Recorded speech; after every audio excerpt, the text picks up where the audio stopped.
Halo guys, kembali lagi bersama gue Nandi. Pada video kali ini, gue akan membahas salah satu film thriller yang berjudul All I Need 2016.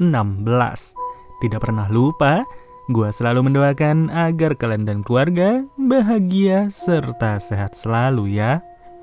Film dimulai dengan memperlihatkan seorang wanita yang baru saja tersadar dari pingsannya. Wanita yang bernama Chloe ini tidak tahu menahu dirinya ada di mana dan kenapa ia bisa tersadar dalam keadaan seperti ini.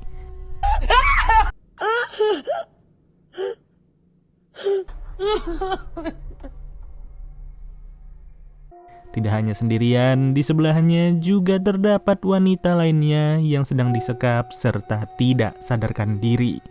Namun tidak lama, wanita itu mulai menunjukkan respon yang sama serta merasa ketakutan tanpa bisa berbuat banyak. Yang sialnya, belum lama mereka saling memperhatikan satu sama lain, datanglah seorang pria ke ruangan tersebut. Ya, tidak lain tidak bukan, wanita yang ada di sebelah Chloe langsung ditarik begitu saja tanpa diketahui apa alasannya. Selang beberapa menit, Chloe dihampiri oleh seorang wanita yang menjadi salah satu korban di tempat tersebut. Wanita berbaju merah itu berkata kalau Chloe tidak boleh bersuara sedikit pun selama ia berusaha untuk membebaskannya. Memang sih, sampai sejauh ini Chloe berhasil dibebaskan tanpa ada gangguan sama sekali. Wait.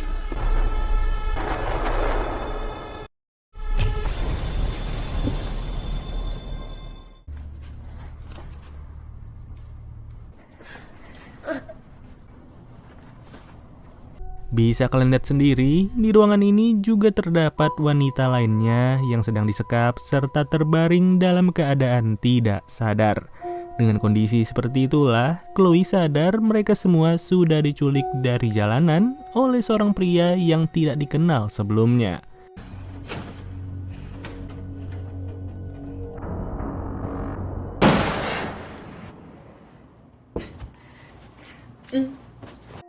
Dan benar saja, ketika si wanita berbaju merah lagi berusaha mengajak Chloe untuk kabur, psikopat itu malah menyadari gerak-gerik mereka. Sampai-sampai wanita itu tidak lagi bisa melawan dan Chloe cuma bisa pasrah setelah dirinya ditarik serta dibanting dalam sekejap. Di dalam ruangan yang tidak begitu luas ini, Chloe menemukan cukup banyak pintu yang digunakan untuk menyekap berbagai wanita. Dari sekian banyak wanita yang ada di tempat ini, semuanya memiliki kesamaan, yaitu tidak mengenakan busana secara lengkap.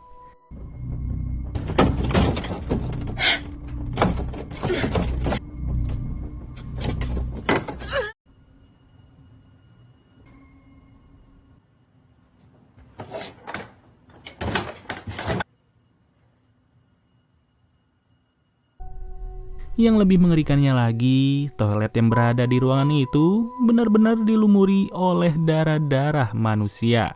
Yang tentunya belum diketahui pasti sudah terjadi insiden apa saja di dalam toilet tersebut. Mirisnya, mau ada jendela kayak gimana pun, Chloe tetap saja tidak bisa kabur dari ruangan itu. Dalam posisi tidak bisa ngapa-ngapain lagi, Chloe tidak sengaja melihat salah seorang wanita berbaju kuning yang mulai tersadar dari pingsannya. Secara refleks, Chloe langsung membantu wanita itu persis seperti apa yang dilakukan oleh wanita berbaju merah kepada dirinya. Hanya saja demi menghindari hal yang tidak diinginkan, Chloe bergegas untuk mengganjal pintu masuk dengan sebuah meja yang terbilang cukup berat.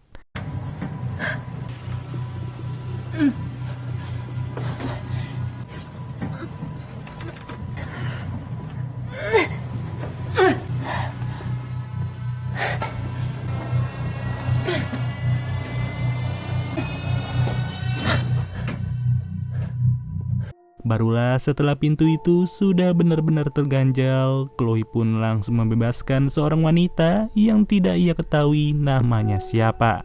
Sayangnya, dalam keadaan seperti ini, psikopat misterius mulai menyadari gerak-gerik mereka dan berusaha untuk masuk ke ruangan tersebut.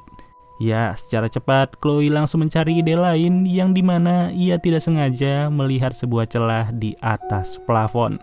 Dengan mengandalkan meja kecil, Chloe pun mencoba untuk menyelinap masuk ke celah tersebut sambil mengajak si wanita berbusana kuning.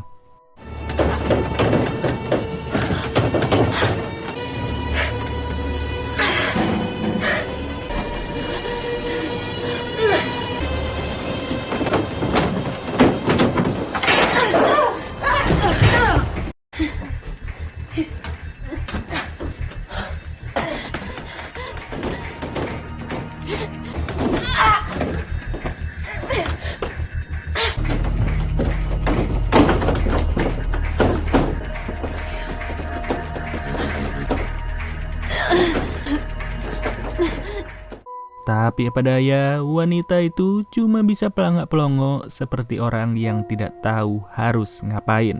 Yang ternyata, ia tidak mampu berdiri seperti Chloe, alias kedua lututnya terlihat sudah bengkak setelah sempat dihajar oleh psikopat tersebut di hari penculikan. Di titik ini, sebenarnya Chloe mulai merasa egois serta tidak ingin lagi menolong wanita tersebut.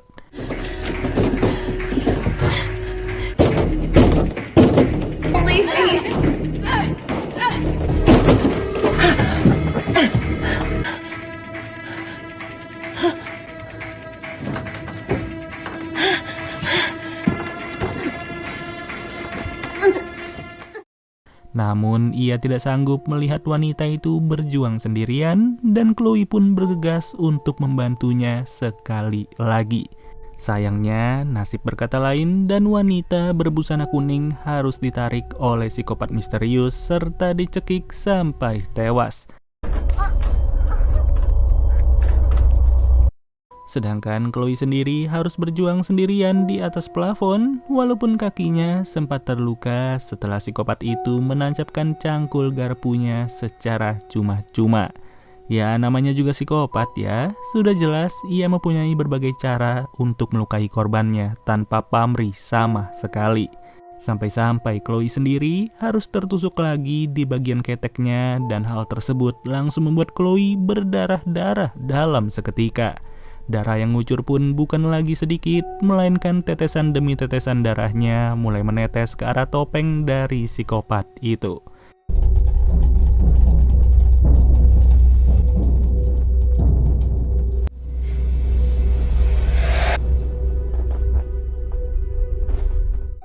Setelah si wanita berbusana kuning dibawa keluar, Chloe pun langsung memberanikan diri untuk turun secara perlahan. Kondisi kaki beserta keteknya yang dipenuhi luka membuat Chloe cukup sulit untuk bergerak. Tapi dari situlah ia pun menemukan sebuah ide dengan memanfaatkan kumpulan tali yang menyekap berbagai wanita di ruangan tersebut.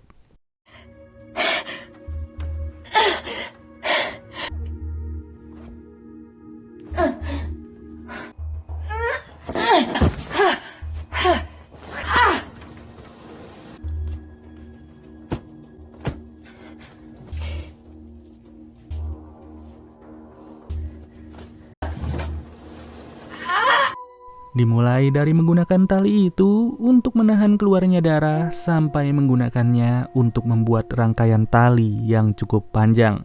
Semua itu dilakukan oleh Chloe dengan begitu cepat tanpa membutuhkan bantuan dari satu orang pun.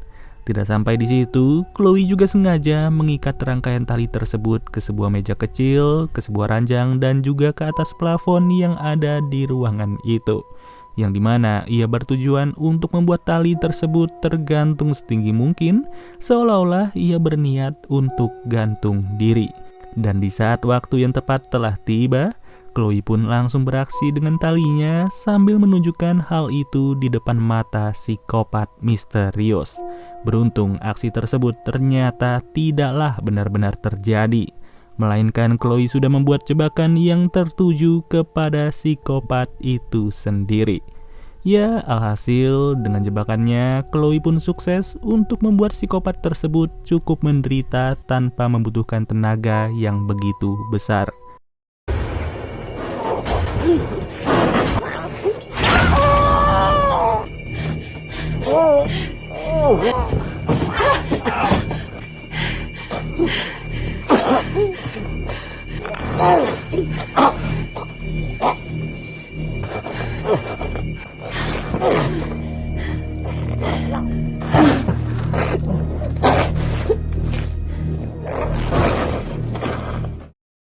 Pada kesempatan inilah, Chloe langsung menggunakan berat dari berbagai wanita yang ada di ruangan tersebut. Yang tidak lain tidak bukan, Chloe bertujuan agar psikopat itu semakin terangkat serta merasa tercekik secara perlahan.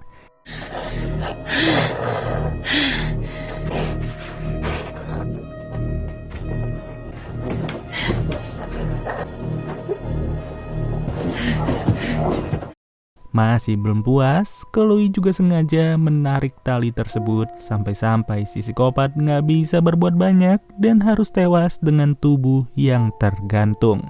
Tanpa pikir panjang, ia pun langsung membuka topeng yang selama ini menutupi wajah dari psikopat itu, dan terbongkarlah kalau pria tersebut merupakan ayah dari teman kuliahnya. Ketika semuanya sudah terkuak, Chloe langsung bergegas untuk pergi dari ruangan tersebut. Yang dimana untuk pertama kalinya, Chloe pun sadar kalau ruangan ini ternyata berada di halaman terbuka dan terdapat sebuah rumah besar di seberangnya. Usut punya usut, sebelum semua hal itu terjadi, kita akan difokuskan terlebih dahulu kepada seorang pria yang bernama Andrew. Bisa dibilang Andrew ini merupakan seorang pengangguran yang benar-benar pasrah dengan kondisi ekonominya. Saking pasrahnya, Andrew tidak lagi bisa membayar seluruh tunggakan kuliah dari anak perempuannya yang bernama Lindsay. Sampai-sampai Lindsay sendiri harus dikeluarkan dari kampus serta pergi meninggalkan sang ayah. Dari kejadian itulah, Andrew pun selalu dipantau oleh pihak-pihak misterius yang sepertinya tertarik untuk mempekerjakan Andrew. Dimulai dari mengirim sebuah paket rahasia ke rumahnya, hingga menyuruh Andrew untuk mengantarkan paket tersebut ke alamat tertentu.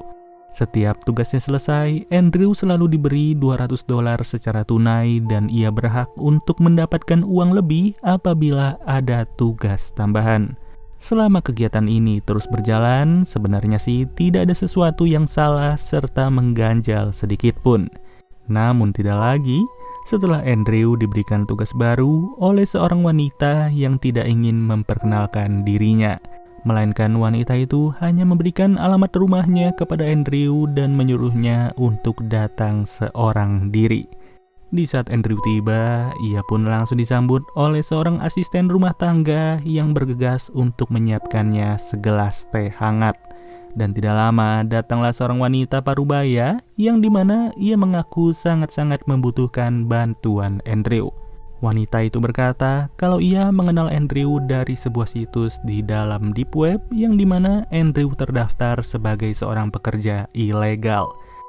Dan tanpa basa-basi lagi, wanita itu berkata kalau ia akan membayar Andrew sebesar $2.000 per orang apabila ia berhasil melakukan tugas rahasia. Yang tidak lain tidak bukan, konotasi per orang itu menjelaskan kalau Andrew disuruh untuk menculik gadis-gadis muda dari mana saja, serta disekap di sebuah ruangan yang berada di halaman rumah dari wanita tersebut. Dengan tujuan wanita itu sangat-sangat membutuhkan darah segar dari setiap gadis muda yang nantinya akan ia ekstrak serta dijadikan teh, seperti apa yang sudah diminum oleh Andrew sebelumnya. Dan secara mengejutkan, si pemilik rumah berkata kalau ia seharusnya sudah berumur 80 tahun. Yang dimana sampai sekarang ini ia masih terlihat seperti berusia 30 tahun setelah mengkonsumsi darah wanita secara rutin dan film pun berakhir. Ya, pada intinya sih, film ini berkisah tentang kepercayaan sesat dari seorang wanita kaya raya. Andai saja Andrew bertemu dengan orang yang tepat, maka kisah ini tidak akan pernah terjadi. Oke deh guys, mungkin segini aja pembahasan alur cerita dari film All I Need 2016. Sampai bertemu lagi di video berikutnya. Gua Nandi cabut dulu. Dadah.